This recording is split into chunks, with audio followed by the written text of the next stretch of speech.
వృషభ రాశి వారు ఈ వారం నూతనమైనటువంటి కార్యక్రమాలకు శ్రీకారం చుడుతూ ఉంటారు. మీ ఆలోచనలు అన్నీ కూడా కలిసి వస్తుంటాయి. కుటుంబ సభ్యుల యొక్క ప్రోత్సాహము, తోడ్పాటు ఎన్నో రకాల ప్రయోజనాలను కలుగచేస్తూ ఉంటుంది.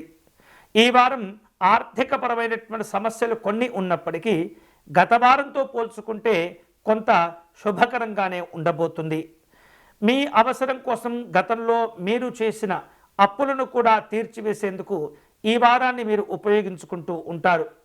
దూరపు బంధువుల నుండి అందినటువంటి ఆహ్వానాలు చక్కగా వాటిల్లో పాల్గొనటం, సంతోషాలను కూడా పొందటం జరుగుతూ ఉంటుంది. ఉద్యోగ విషయాల్లో వృషభ రాశి వారు కాస్త పని ఒత్తిడిని ఎదుర్కొంటూ ఉంటారు. ఎంతో కష్టపడితే కానీ ప్రయోజనాలు సిద్ధించినటువంటి కొన్ని కార్యక్రమాలు కూడా ఉంటాయి.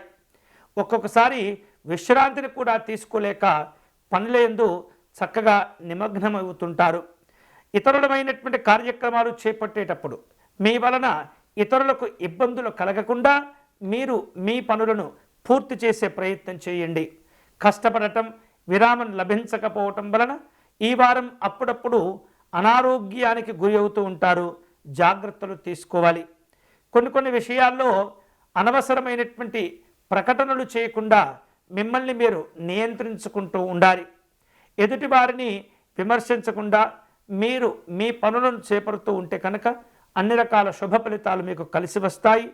ఈ వారంలో కొన్ని స్థానచలన మార్పులు కూడా కనిపిస్తున్నాయి. అవరోధాలను అధిగమించేందుకు అన్ని రకాల మార్గాలను ఉపయోగించుకునే ప్రయత్నం చేయగలుగుతారు.